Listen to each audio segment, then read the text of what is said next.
meeting to order. We have roll call, please. Denker. Here. Gallus. Here. Gotsky. Here. Iverson. Here. Reamer. Here. Stotzinger. Here. Sorensen. Here. Litt. Here. We have a quorum.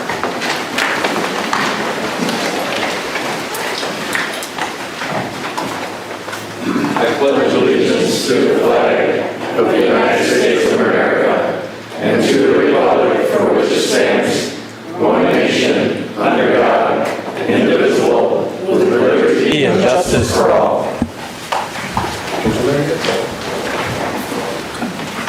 Let us pray. Gracious and loving God, we ask for your wisdom, your discernment to be on our council, our leadership, be with all of us as citizens, that we spend the time to truly listen to each other, to hear what each other has to say, and to understand each other before we try and make any decisions. And let all the decisions we make be for the greater good of all. Let your spirit of peace be upon all of us, and bless this time. In Christ's name I pray. Amen. Amen. Thank you.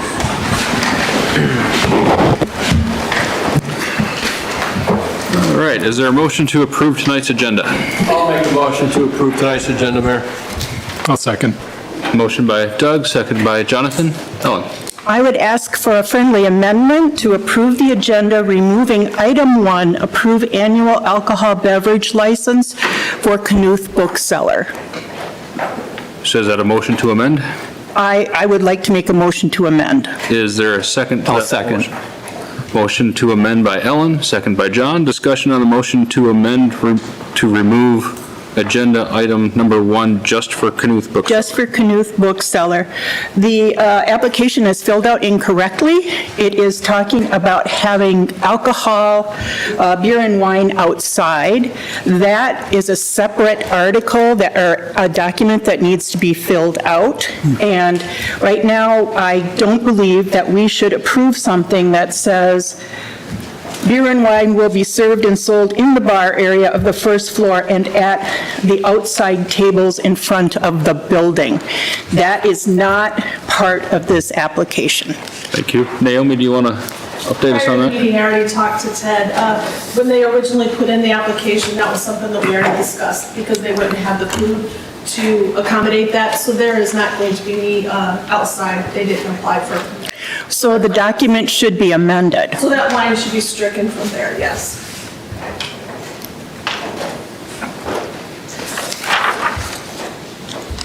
Do we have further discussion on the amendment, or with that change, would you I like would to withdraw? withdraw the amendment as long as it says beer and wine will be served and sold in the bar area of the first floor, period. And we can make that change when we get to that item. Would you agree to withdraw? I'm fine with that, yep.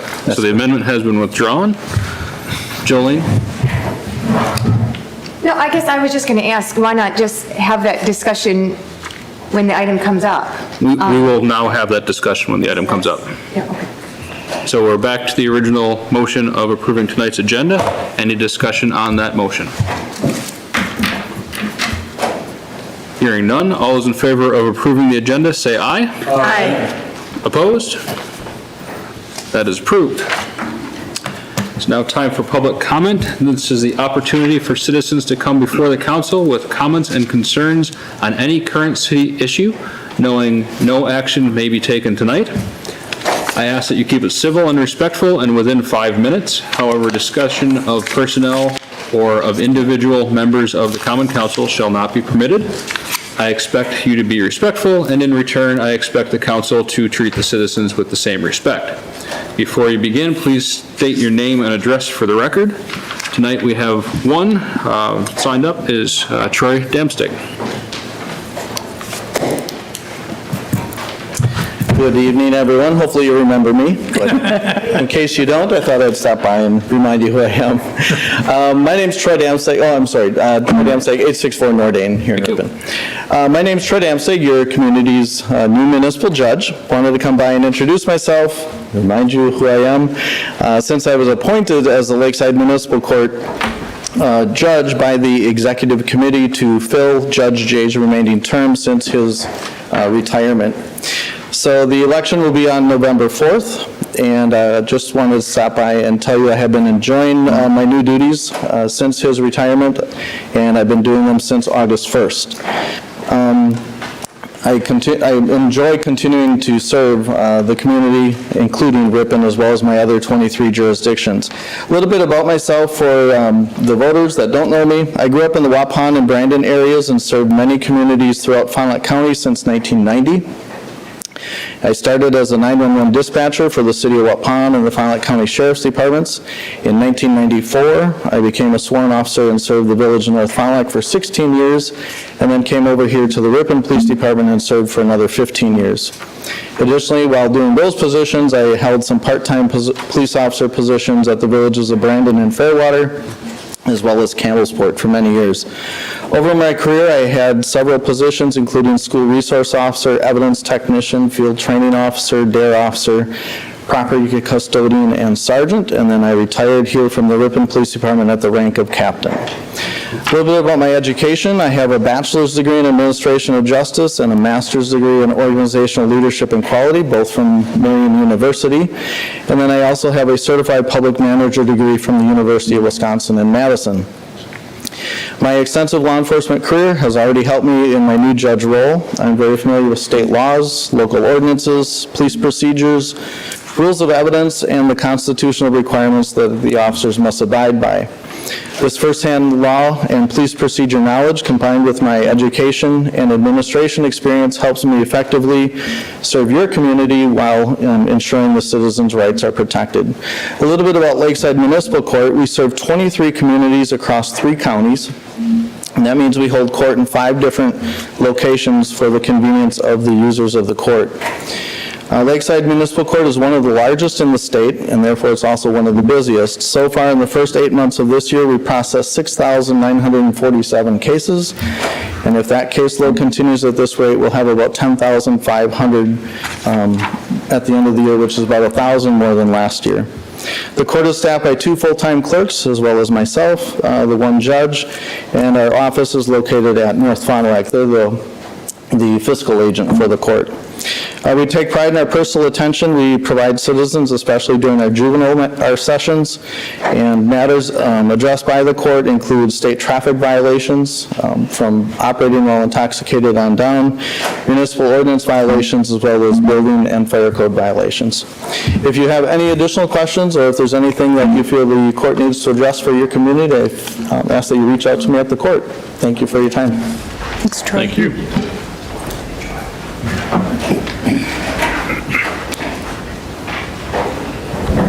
All right, moving on to a presentation from the Small Business Administration with some program information. Do we have our representative from the SBA here? Looks like she did not make it to the meeting. You have information on that program in the packet. I will just note that the only part that applies to our area is the economic injury portion of that program with regards to the flooding in the southeastern section of the state. If you have any more questions on that, you can reach out to the SBA for the information. Then we will move into our first agenda item, which is approving annual alcohol beverage licenses requested for a period through June 30th, 2026. These are for Knuth Bookseller and Wisco Coffee Company. I think for the discussion, we should take these one at a time. If we want to start with the Knuth Bookseller. If you want, Naomi, if you would like to go over what the change was again. Sure. What we had done, originally they had actually submitted in, and I know it says there for the outside tables, originally when Dave and Marie came in and talked to me, and that was something we were looking at, I explained to them that it wasn't something they would be allowed to do because she was not serving the food in there. So they withdrew the paperwork and everything. I just crossed it off on mine, and that was prior to you guys getting your copy one in the file. But the phrase that's in there, after first floor and at the outside tables in front of the buildings, that has all been crossed off and removed from the application. And that is the official application, has that Yes. change? Correct.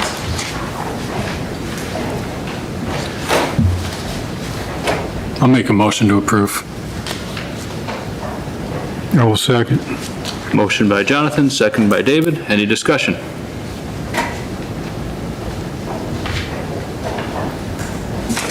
Hearing none, all those in favor of approving the annual alcohol beverage license for Knuth Bookseller, say aye. Aye. Opposed? That is approved. Moving on to the annual alcohol beverage license for the Wisco Coffee Company.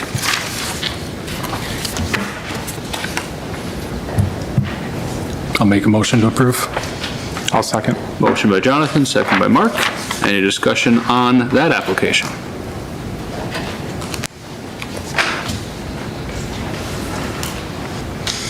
Well, you know, my tradition is, and I didn't see you back over here, David Marie, but if there is a business owner that would like to, that takes the time to come out of your busy schedule, and sorry again, I didn't ask for you, but if you'd like to come up and say something, I'd like to be able to offer that to them regarding their application or what your business is about.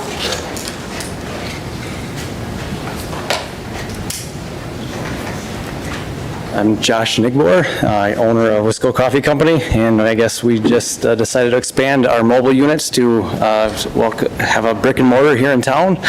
And we just wanted to add beer and wine as an additional thing, so we're going to have additional hours of operation and adding to food menu options on our menu. So that's about it. So, thank you.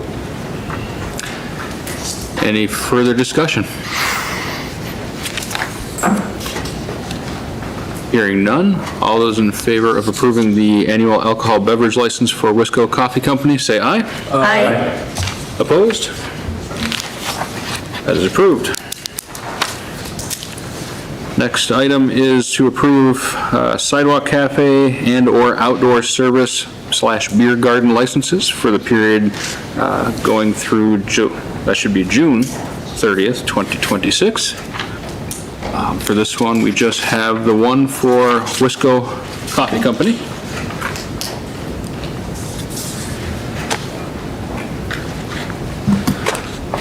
Would anyone like to make a motion to approve this application?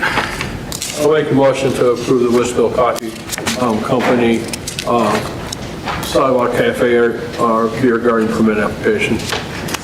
I'll second. Motion by Doug, second by John. Steve? Is there enough room there to have a beer garden? They're not applying for the beer garden, they're applying for just the sidewalk cafe, correct?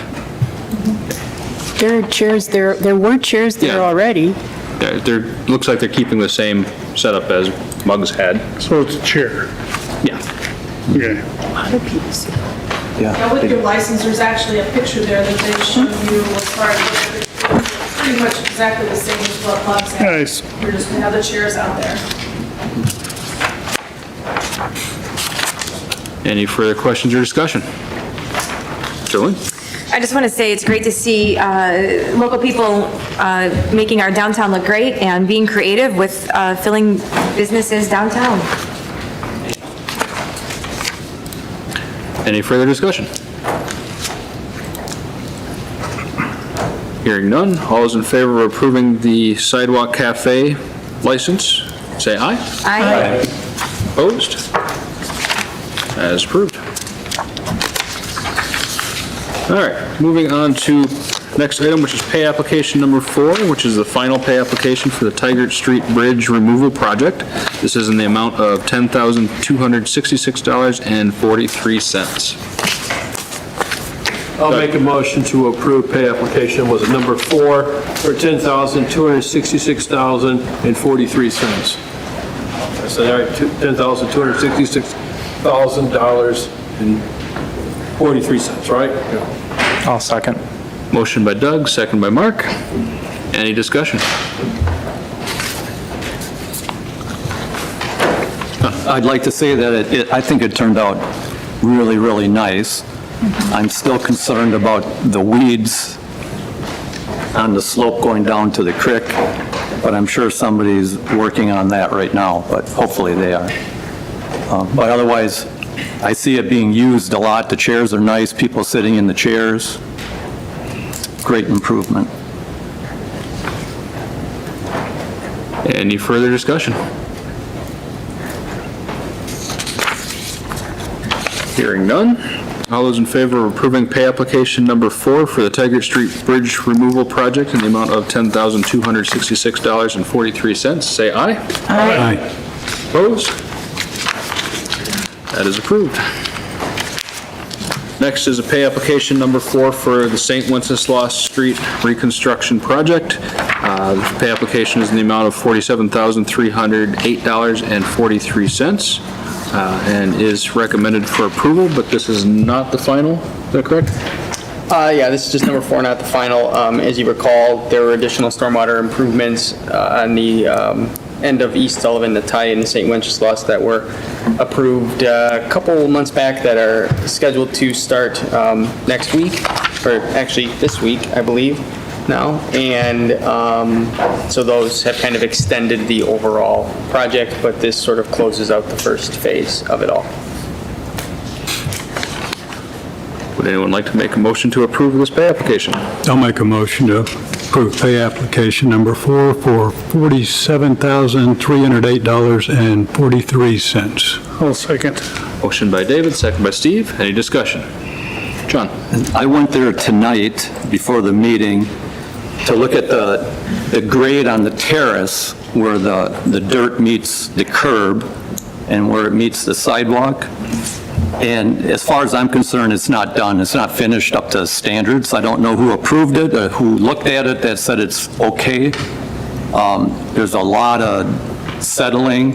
There's a water shut-off box in the terrace. The ground is settling around it. I just don't think that we should approve this until somebody touches that up. Do we know how much retainage is left? Dan, do you have any? That is the retainage on that project. So the 47,000 would basically be approving the retainage on that. So that's basically what we're paying them right now, is saying that the project is completed, and if there's concerns about it. The only thing that would be after this would, as Adam was saying, was additional work originally not in the project. So the 47,000 is the retainage from that project right now. So if we're not satisfied with the current project, we should... Oh, no. So if you feel that the project is not to your satisfaction, then we should say no to this one. Egbert is in town. They're working on that project right now, so I can talk to them about it tonight, tomorrow, and get it addressed if that's the case, and we'd probably bring it back in 2 weeks. Makes sense. That would be my recommendation, yeah. Withdraw the... Is it just... Why don't we vote the motion down? It's on the table. And are your concerns just in one area? Is it the whole... It's mainly on the, I got to think of the correct side, west side of St. Wenceslas Street, but if you walk all the way, you can see that it needs to be addressed in other areas also. Any further discussion on the motion? Well, it's not really a major thing, right? I mean, can you get them to take care, to correct that? Yeah, quickly, and then we can just work with their local, they're.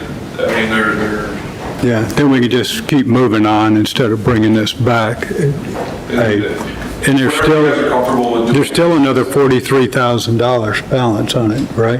No, so this would basically be saying that the contractor will be paid in full. Okay. With the exception of the additional stormwater. You have no leverage if you pay them. Yeah, probably shouldn't pay it then until I mean, it's something that you could satisfied. Revise or a reduced amount if you want to, exactly. or you can just keep it as is. And I mean, if we're talking about 2 weeks, we can figure that out too. I think that's a good catch by John. Steve, then John. Okay. I just want to thank John for going down there and looking at that. Yeah. Because I didn't look at it. And thanks for following up and looking at that for us. Appreciate it. Thank you for that comment. I'm not nitpicking them, it's just that I know Egberts, they do a really good job, and some people talked to me about it that it didn't look complete, and I just thought I should bring it up and let them take care of it. I know they're going to take care of it, but I do think we should withhold right now. Okay. Any further discussion on the motion? I can just add, we walk the project, right, with Egbert. MSA, city staff, we walk it all, right? We consult with the school. at the end of the project. There were things that they needed done. So yeah, there could be continued settling, but I will just say we have walked it, and if there were concerns in the future, bring them forward to us, and we'll have them addressed and, ahead of this, so we're not delaying payment and being more proactive with it.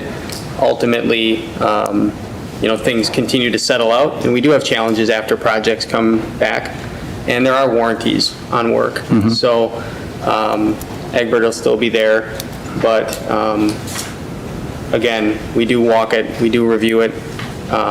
Things don't always hold up the way we anticipate, or things continue to settle, but it is reviewed. Any further discussion? So the warranty is good for a year, correct? Anything that happens, because there could be even more settling after this, right? Yes, the contractors all do a 1-year warranty based on the agreements. Right.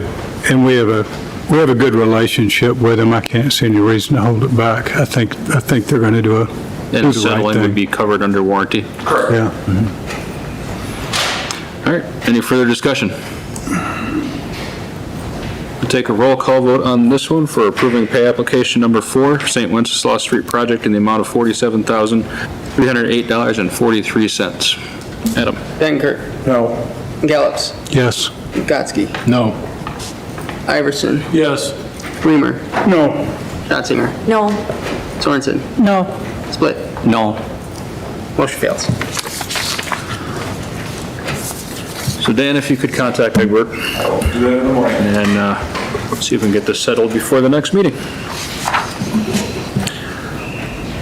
All right, next item is a professional services agreement for the State Highway Project Utility Design Services for the 2030 project for the reconstruction of State Highway 23.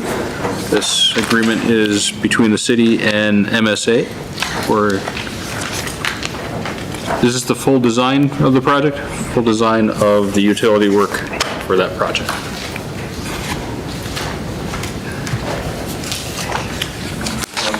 Yeah, I can just, if everybody recalls, a few months back, the city issued a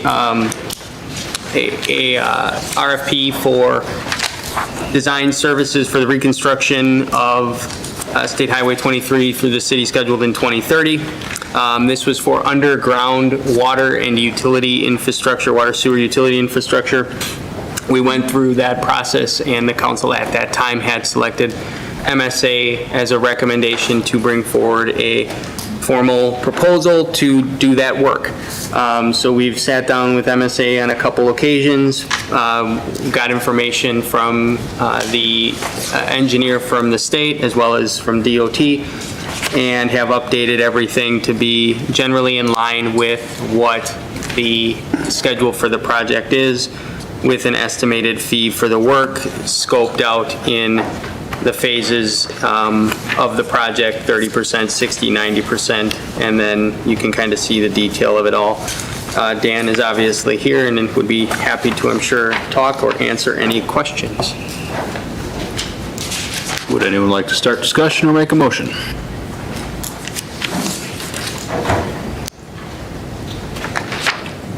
I'll make a motion to accept MSA's proposal for the design of the utilities underneath Highway 23 for the rebuild in the amount of $210,000. For a second.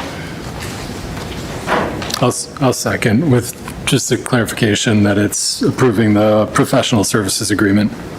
Just because you said just the design, which is just one. I accept that friendly amendment. We have a motion from Doug, second by Jonathan, and the motion is to accept a professional services agreement for MSA in the amount of $210,000. And discussion or questions?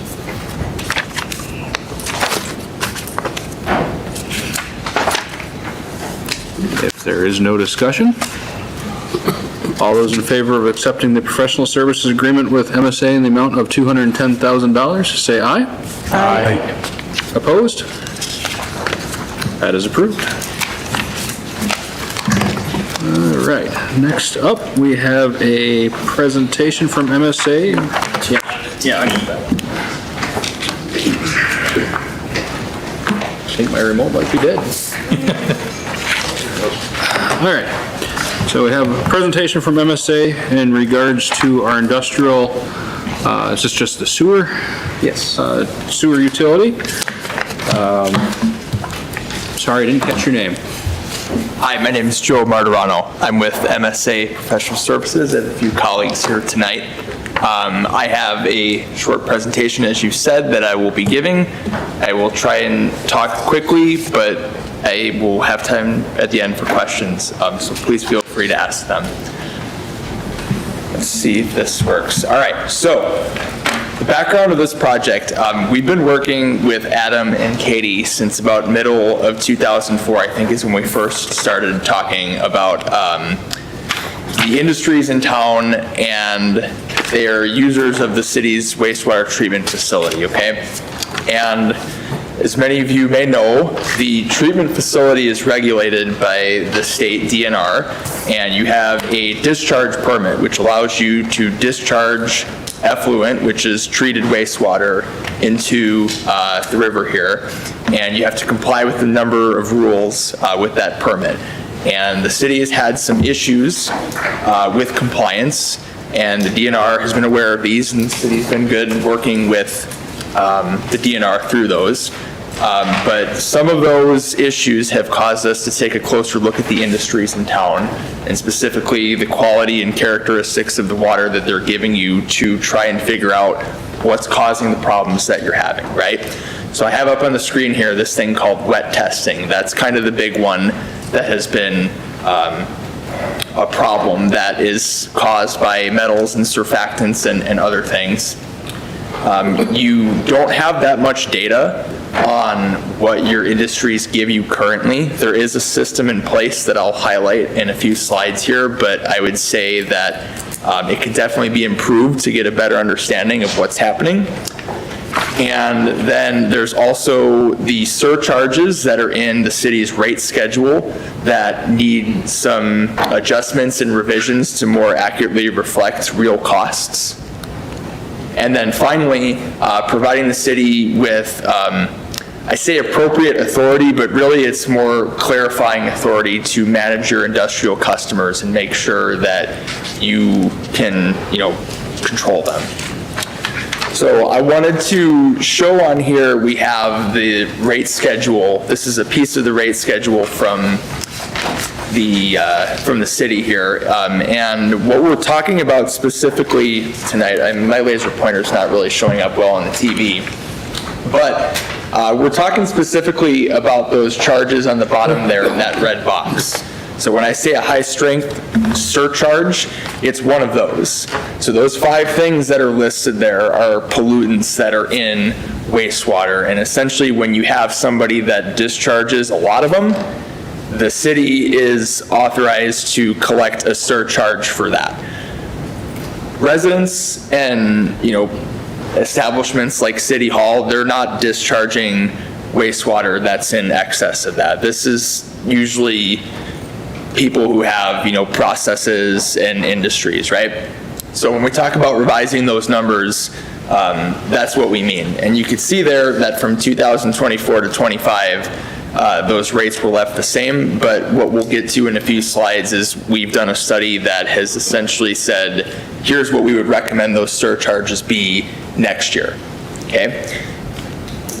So there's 3 main things that we did as part of this study. The first one was to create what we call the sampling directive, which would identify a better frequency and the types of things that you should be sampling for in order to catch things in the wastewater that might be problematic and cause you to violate your permit. So that was one thing. The second thing was doing this, what we call cost of service modeling, to determine unit treatment costs that we would then use to offer recommendations for those surcharges that I mentioned. And then the last one would be to prepare suggested ordinance revisions to your Title 17 chapter in the city code that would, again, clarify kind of the city's authority in this matter. So I'm just going to highlight a couple things about each of those. So first, the sampling directive.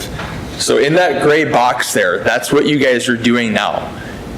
Twice per year for a period of 7 consecutive days, Monday to Sunday, you have a third-party laboratory that gets hired and comes on site and basically sets up a little sampling station at your 4 big Category B users. That's great, you get good data there, but it's 2 weeks out of the year. So there's 50 weeks that you don't really have a sense of what that industry is giving you, okay? I would say that that's uncommon in places that have significant industrial users.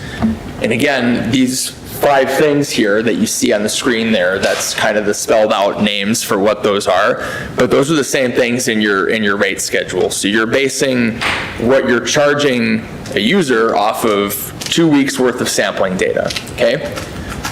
Now in the green is what we are proposing going into next year for a revised sampling frequency. So rather than doing 1 week or 2 weeks twice a year, what we're proposing is that we would start with 2 consecutive days back to back on a once per month basis.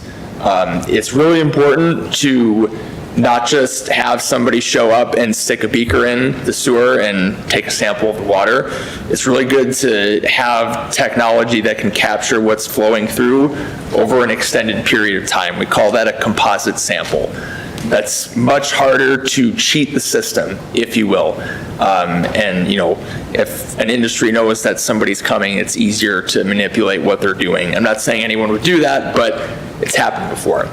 So what you would do is basically you would measure what you're measuring now, and there's a few other ones that we would also recommend testing for. So pH, that's a measure of hydrogen ions in the water, acid base, if you remember that from chemistry, and then a few metals that we have listed there. There's a lot of metals that exist in nature and water, but those 3 specifically are ones that we've seen are prevalent in some of your users' discharge, and they have the potential to be problematic when we talk about those compliance issues again.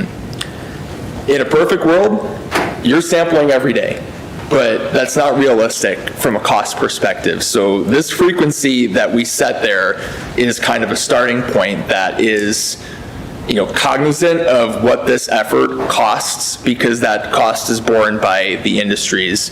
And what we've kind of discussed is that there's going to be wiggle room for the city to change the frequency that samples are collected based on kind of how the initial data comes in. Okay? So that's our sampling directive.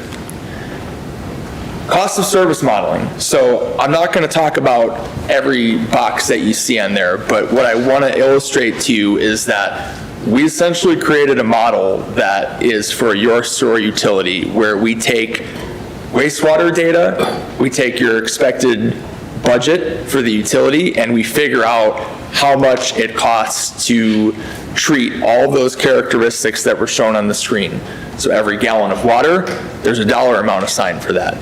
Pound of BOD, pound of solids, pound of phosphorus, there's numbers for all of that. And what we've done, and we've had, you know, several rounds of discussion with your staff about this, is we've used that model to figure out what your charges need to be in order for the utility to collect enough revenue to sustain operations. We looked at that in the present day state, but the model also has the ability to look into the future. If there's capital investments that are foreseen, that are coming, those can be input into this as well, and those charges can be revised based on that, okay? So this slide here in the pink shows what we are recommending those surcharges be modified to next year. So the gray is the existing, the pink is the proposed. So a couple things I want to highlight here. First, we have this monthly high strength processing charge. So what the heck is that? So that currently doesn't exist, but what that would be is essentially the costs that the city will pay the third-party laboratory to collect test and report the results of the samples that we tell them to take. Now, that's a number that's not very easy to define, so in discussions with Adam, we recommended that say actual cost not less than $1,000. We think it's going to be a little bit above that, but once again, that gives the city some wiggle room to adjust their sampling frequency while also assuring that you're going to get enough funds from the users for that. And then the actual surcharges there are in that red box that I just highlighted. So you can again see we are recommending a bump up pretty much across the board for those. And then the three at the bottom, the pH, the zinc, and the copper, those three don't currently exist. However, we're recommending that those get added. And I think the hope is that these will help mitigate or eliminate the issues that we've been having with the wet testing and other things related to the operation of the treatment plant. Another aspect of this that needs to be brought to light here is this quarterly fixed charge based on the meter size. So for your water meters, if you have a 5/8 meter, you pay a base rate, and if you have a larger meter than that, you pay a bigger rate because you're a bigger user.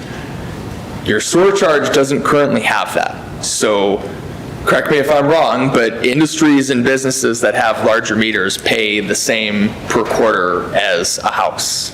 Correct. And what we have done is we have provided revisions, recommended, to fix that, which is seen in many communities throughout the state. So again, the gray there is the existing, and you can see what those are. They're all the same thing. And the pink is kind of a scaled version of that. So I don't believe you have anybody who is larger than a 4-inch meter. But what I basically did is I took your water meter schedule and mirrored that to match the sewer one. Okay, so the same jump that a 1-inch user would pay versus 5/8 for water, you see that with the sewer as well.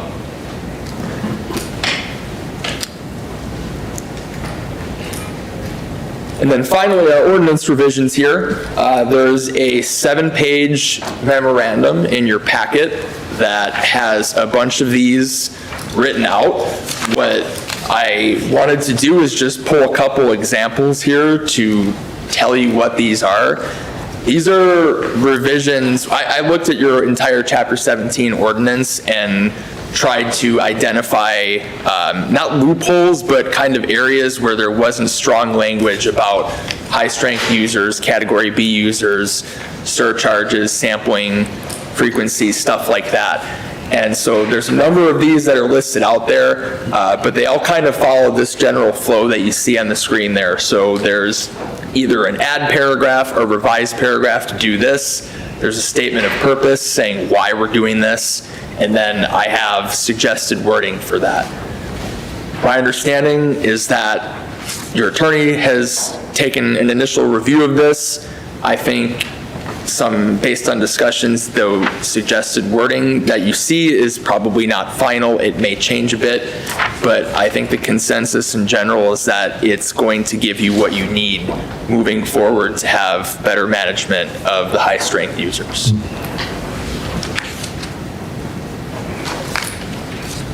So finally here, just a little schedule looking at where we are now and what the future holds. So tonight we're presenting the recommendations from this study, and by the end of the year we would like to have the rates for next year established and the ordinance revisions in effect. And then in 2026, starting in January, we'd like to implement the new sampling and Category B billing practices. And then throughout the year, the city would meet with these Category B users and work towards individual user agreements with those users that would kind of spell out more finer details than you would include in like a broad ordinance. And then the third part of that would be a facilities plan study of the wastewater treatment facility, which is kind of a master planning effort that will look at the facility, look at your collection system infrastructure, identify what your major deficiencies and problems are, and then look at ways to solve them. And that's all I have, so I'd be happy to answer questions. It's a lot. We got 2 or 3. Slide 5, you called out nickel, but by slide 7, you didn't have nickel on for our cost. We have zinc and copper, but not nickel. My answer to that is going to be that the nickel was one that was initially recommended that we look at because we suspected it as being a problem, but what we found is that the levels in that were lower than like the thresholds for like toxicity in water than the other ones, so we chose to focus on the other ones. Okay, but it could be added in, but theoretically. Yeah, absolutely. The pH, so I understand the charge of all of them. What's the unit of measurement for the pH? So everything else is like a weight per liter, right? Yeah, so pH is measured on a scale of 1 to 14. It's logarithmic. Oh, I'm sorry, but like how do you, is it per, so they test it and it's an 8 or a 9.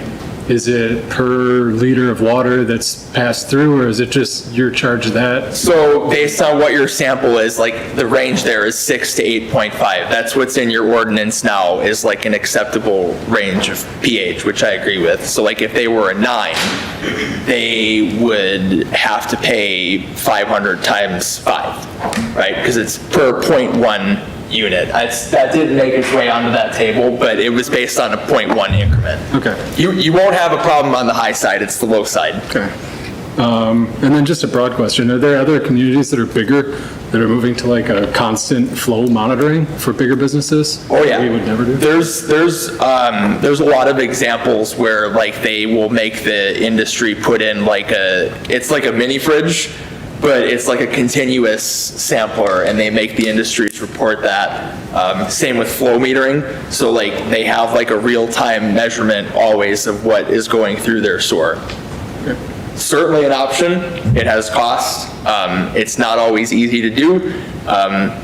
One of your users has a lot of places they could discharge in, so it's harder to manage that versus if it's just one pipe that's going in. But yeah, definitely the big users in, Fond du Lac, Madison, Milwaukee, they all have like real strict rules about what they can discharge. That was going to be my question for you, is the businesses that we're going to be doing this for, what's the potential that they just switch where they're discharging and go somewhere? Yeah, so again, there are 4 main users, and we're kind of stepping into this little by little. So your idea of sampling, as Joe mentioned, some of that may not work as easy depending on some of the discharge points, but that's always a kind of a challenge to manage with that user, right? To ensure that the proper discharge is going down the proper pipe to then be recorded.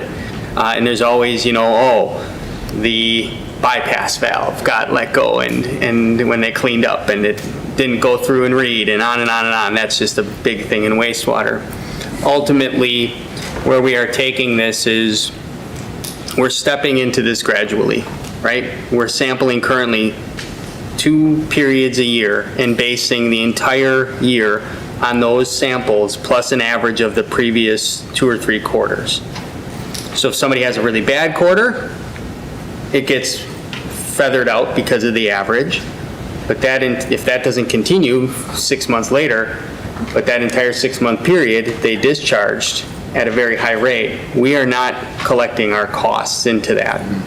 So the idea of moving to continuous sampling, I came from a community that had 2 major users, more food and dairy based, that had continuous treatment and continuous monitoring. And every day there was a reading, and every day there was a charge based on those readings. Every day there was a sample. We are being very conscious about how we're stepping into this and saying, we haven't really changed to this for more than a decade, right? but the dynamics of discharge have changed within the system that we are now having issues with. And Katie and Braden are both here, and their team down at Wastewater have done a great job of trying to manage this and communicating with the industries to say what is going on, trying to get additional information, trying to provide, get any clarity to where some of the issues we're seeing are coming from. But getting MSDS sheets is only getting so far, right? We have to sample more. So instead of jumping directly to saying, let's insist that a business spend significant dollars in putting in sampling, and heavy, we're talking hundreds of thousands of dollars of infrastructure to sample. Let's increase the frequency of testing, right, to 2 times per month, get a better read on where it's going. The idea of the ordinance, and this is what we've talked about while reviewing this, is having these independent agreements where we can have sewer use agreements. And if we, from that data, see that there's an industry that's discharging straight toxic stuff to our plant, we have a conversation and say, we want to enter an agreement with you. And part of that agreement is we sample more. Part of that agreement could be we have continuous flow monitoring installed, or we have continuous sampling installed. But that's the next step, right? We're just trying to gather additional information and update the rates to reflect the cost we have into completing, honestly, the wet testing, because that has cost the city hundreds of thousands of dollars dealing with that over the last 2 years. So there are examples from all over the state, right, of how communities handle wastewater. Ours is probably long overdue for a review, and certainly leaves a lot to be desired from a data and a sampling perspective. So that's where we're starting. Ellen Dunda. This was a very informative presentation. Thank you. What is it that you would like from the council this evening? Would you like a motion to proceed, or do we come to consensus on continuing to move forward? Can I give that to Adam? So I think we wanted to get this in front of you. We also did submit this information to the 4 industries that are under the sampling and our Category B users. I think as we prepare the upcoming budget and we look at fee structures, this is the basis of what we will be recommending. The ordinance revisions certainly as well, they need to follow suit. The ordinance revisions need to occur for us to begin charging some of this and to establish the protocol that we wish to implement for the sampling. Ultimately, this is a fee increase, right? So you have to be aware of that. I will note on here, principally, this is a fee increase on industries, right? And it shifts some of the anticipated revenue from your traditional user class of Category A to Category B. In the past, when we've done rate increases, the past couple years, we've done 1 or 2, I can't recall, in sewer, and we did a 50% increase. That was just 50% across the board, right? This is a little bit more strategic, right? The only thing I will note is that there are some other category users that will see an increase in their quarterly fixed rate. So there might be a commercial user with a 1-inch meter that would see a increase from that. But ultimately, I'll just note this because it's very detailed, right? Part of the meter fixed charge is the cost associated with providing that service, including the meter, right? Well, some of these meters, when they get up to 2-3 inches, Katie can attest, are thousands of dollars, right? Compared to just a simple meter for your house is pretty cheap. It's a few $100.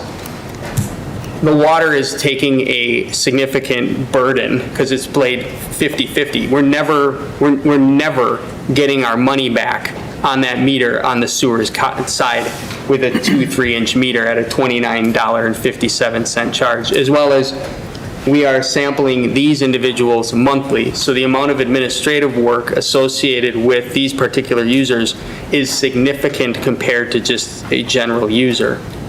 So that's all been filled in. If you want to proceed with directing administration to draft the ordinance with legal counsel, that would be a next step.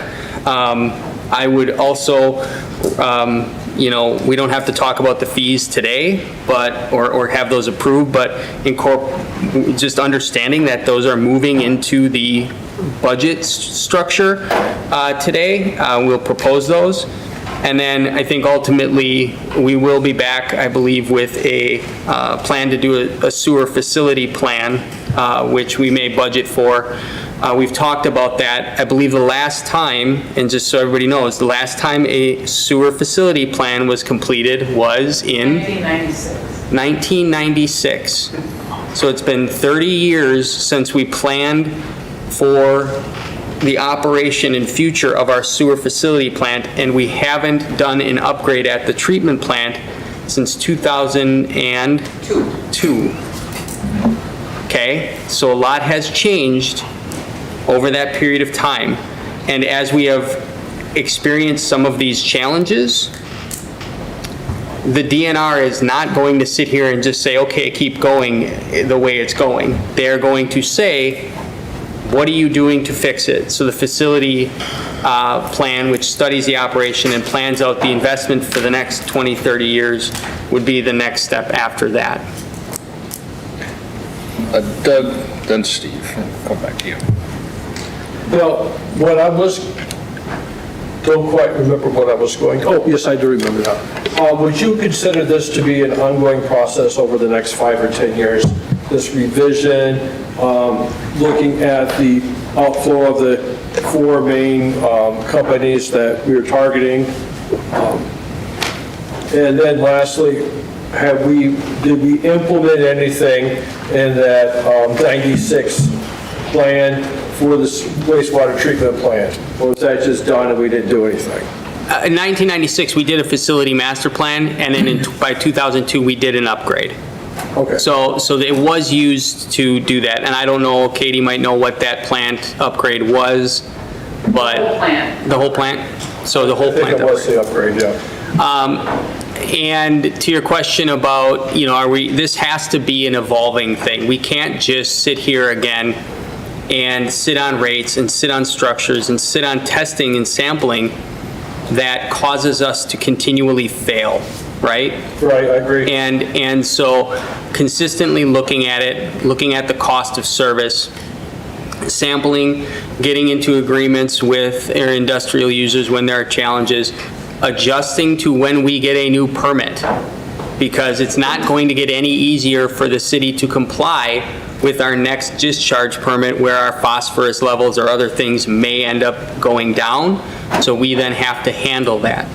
So it has to be an evolving thing and something that we, put together a plan to handle over a longer period of time. Okay, thank you. That's what I wanted to hear. Thank you. And to add to that, one thing that could evolve is if we get a new industry or industry changes a procedure, new chemicals might be introduced to the system that we aren't thinking about today. We have to be able to evolve that list as well. We're basically talking about large industry. We're not talking about downtown businesses or gas stations or things like that would contribute to the sewer. Yeah, there are 4 category B users. So those are your larger industries and industrial parks, your larger employers that are discharging, larger quantities and this is not your average commercial user. Certainly, Katie can attest to this and Braden as well. There are users out there that are not category B that discharge potentially some pretty nasty stuff, right? Including car washes, right? Yeah. Things like that. Fryer grease. Exactly. Restaurants, they can dump fats, oils, and greases. We've talked about that as well. Within the ordinance, if we have a revised ordinance, we can go to those entities and have a separate agreement with them and ensure that they are indeed dealing with grease traps and cleaning up things. And we may sample others or make them comply and ask what their MSDS is, so we're not running around on, trying to find a needle in a haystack in the system, right? For lack of better comparison, it's trying to find a chemical that's causing a problem. And that's what our staff has been doing. Essentially, we start failing wet tests, we see it's metals. Well, where are all the metals coming from? Well, we don't know. Well, let's go find them. Where are the most, so Katie's gone to local businesses, anyone that's done metal and said, what do you have for MSDS? What are you charging, right? So, this is intent to address our 4 major industries that are discharging more pollutants, but certainly we are aware of other issues that may arise, and we'll address those with agreements or other sampling if need be, because ultimately the definition of a user is in the ordinance, and if they're violating and need to be put on a scheduling plan, we will move to do that. But generally, I don't see that being a big problem. Because I am a proponent of policy before budget, this is great, and it gives us a policy framework. I move that we have the administration, in conjunction with our city attorney, draft an ordinance requiring the sewer rate modifications beginning in 2026, and then the rates be listed in the budget. Is there a second to that motion? I'll second it. Motion by Ellen, second by Doug. Discussion on the motion. I just have a question. Do the actual costs of the testing get billed directly to the company? Yeah, so that's a monthly charge, and we talked a lot about what the frequency of testing is going to be, because testing can get probably more expensive than what everybody's used to. Katie's got, I think, 1 or 2 proposals to schedule. The Badger Labs, I think, does our testing. So that can range, I believe about $1,200 or so a month. For 3 days. For 3 days. Yes. So depending. 2 days. Yep, so depending on that, what we have in the rate schedule is actual costs, but not less than 1,000. We don't anticipate it being less than 1,000, but that's just covering the sampling cost. That's not any other process. That's literally just the sampling. So that's the intention there, is to recoup the sampling costs for each as part of the monthly bill that goes out. Okay. And they're aware of it so far? We've shared this with them, Okay. And obviously, I mean, it's out in the public now, but we'll continue to have dialogue and meet with them. Katie's been with the DNR in each facility over the last year. I mean, we've been discussing this and having a lot of conversations with everybody. Okay. I just wanted to point out a couple of my thoughts. I really like this cost of service modeling that you at MSA have provided, where it really shows the breakdown of where the fee schedule, whatever the fee schedule ends up being, how we come to those numbers, because the city, we have to do the testing, we have to pass the testing. And the cost of remediation, the cost of the testing itself, and the cost of sampling, those are directly, we are required to do that because of the DNR regulations. And I believe that we're going to see the DNR start to become a little bit more stricter, especially for some of the ammonia, phosphorus. We see already right now Green Lake is in an algae bloom, maybe some because of the warmer weather we're having right now, but certainly because of other runoff and things. So I really like seeing, our fee schedule we're not just raising costs because we think we need to recoup money. Our water and sewer should be, I believe it's called an enterprise fund, is that correct? Where it pays for itself, including the capital investments, which we're going to see some, I think, large bills in the next, decade or so to adjust. So I just wanted to point out that I think it's important that we have kind of this cost of service modeling. We know where our costs are, but we also know what we're looking for from our requirements side, which are these other metals and, tighter tolerances on some of the other things. So I really liked seeing that right here out in front of us.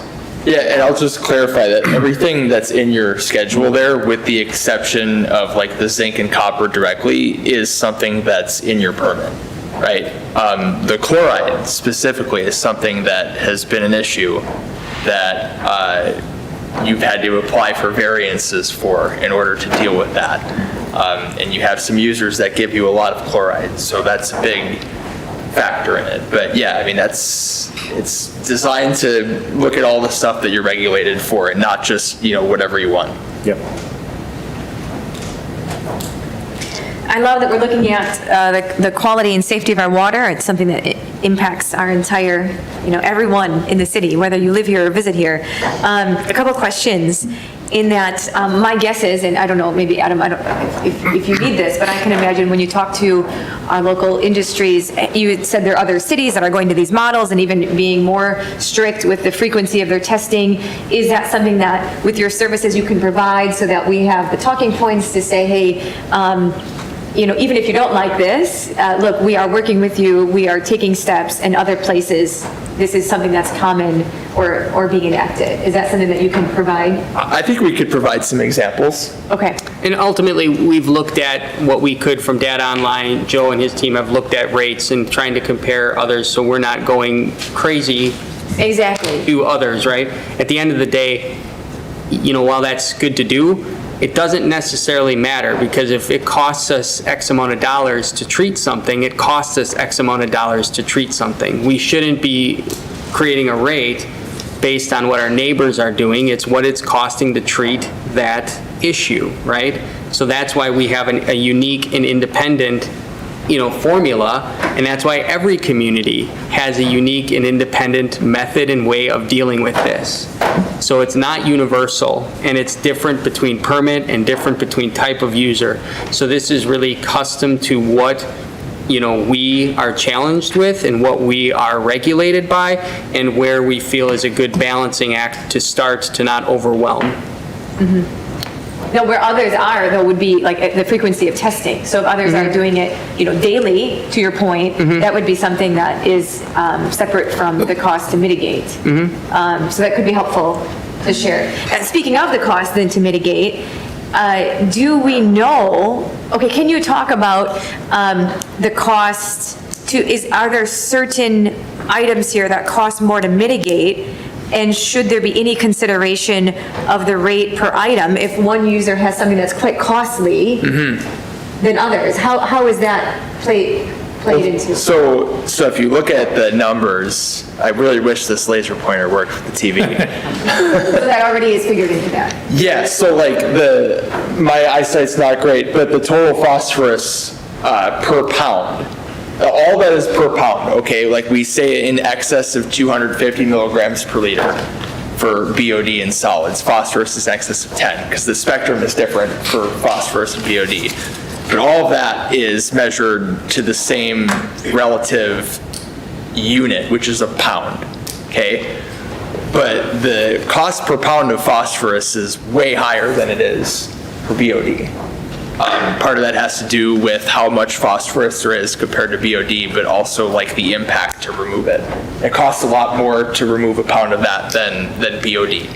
Does that answer your question? Yeah, and I guess, so when the water is ready to be released out, we're testing it already at that point to know if it's safe to release, right? Correct. So we already know if these are in the water. This is helping us to know where it's coming from, right? In a way, so what you're measuring and basing that charge off of is what's coming in. But shouldn't we already know? So are we theoretically saying that without these frequency of testing, we are releasing water that could have dangerous levels that we don't know right now? We know, it's costing us more than we're charging to get it to the point where we're discharging it safely, if that makes sense. Okay. I believe you measure 3 times a week for your outgoing water right now. Your permit only requires that you measure the top 2 for what's coming in. You have to report that to the government. The other stuff that's on there, the phosphorus, the ammonia, chloride, pH, all that other stuff, you're not required legally to take incoming samples of that. Anything you do for that is strictly for your own information to help your staff operate your facility better. But we're testing it before it goes out for those things? Oh, yeah. Yeah. Yeah, Just making you're sure. regulated on that. Yeah.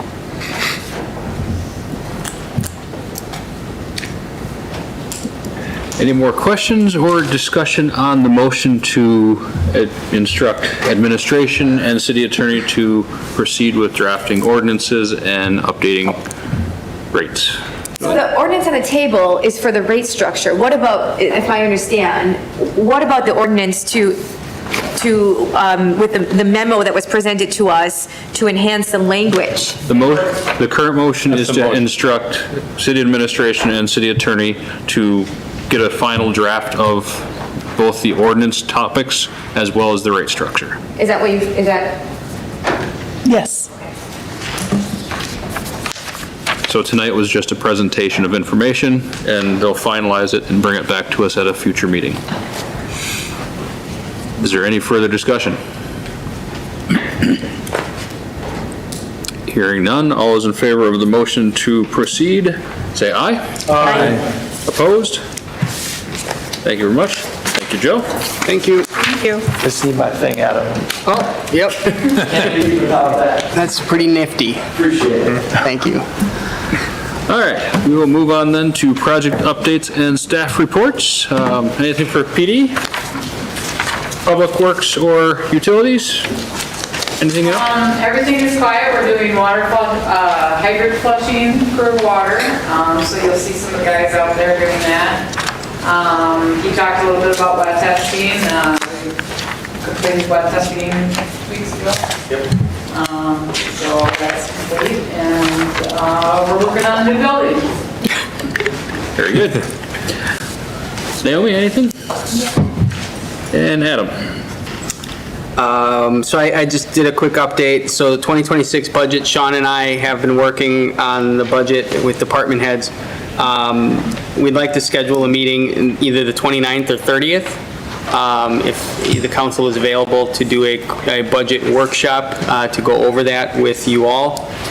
We'd start early, kind of like we've done in the past. So if there is a date that works better for the group, let me know now. If not, I can follow up. But next week, we need to meet to go over the draft.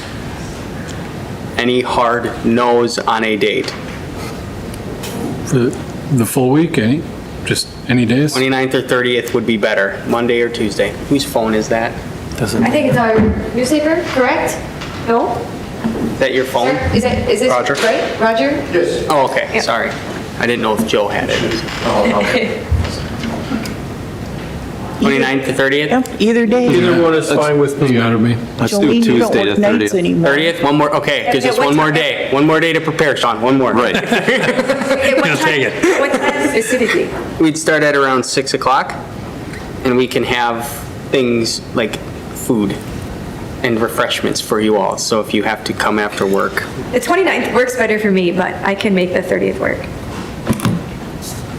We'll roll with the 30th. I like the 30th. At 6? 6 o'clock. Thank you. Selfridge Park project, you can drive by and see that the playground is going in, and over the next couple weeks, there will be the poured in place put in, and then they've begun excavating the trail and all of that.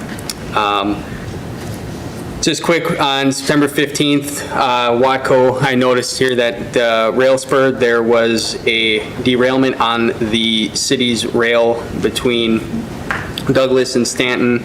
while making a delivery to Advanced Paper.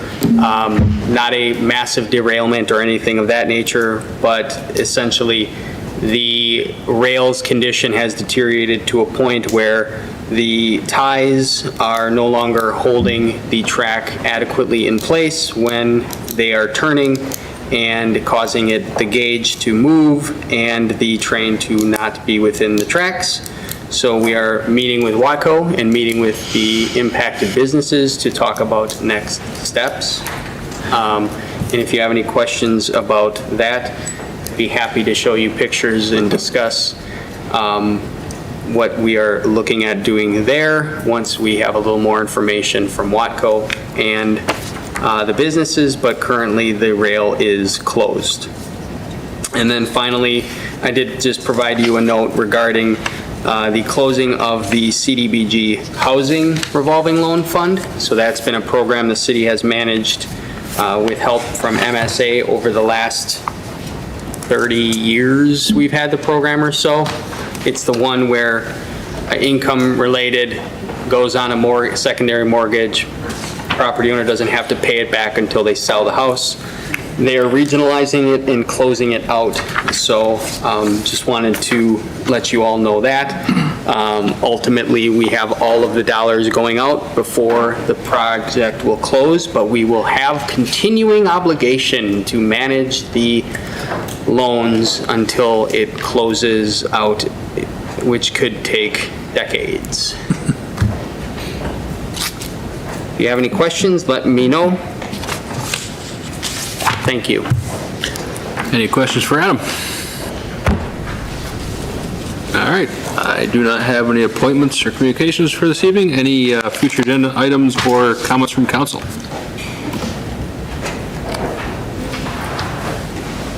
I've had a couple of people now ask me about the usage of scooters in the city, and so I just say it out loud because perhaps my colleagues might be hearing things too, and it is something, I'm not saying it needs to be on next agenda, but I want it just to kind of get. You mean electric scooters and electric bikes? That's what I've been hearing. Yes. Okay. So I guess this is my call out to say, if you're hearing things, maybe we could be looking at what would be in place, maybe what are other cities doing right now? If you would like, if the council wishes, we can place it on the agenda for discussion in the next month or so. We can talk to Bill. Bill and I have talked about this, and we can provide some resources and discussion points on it.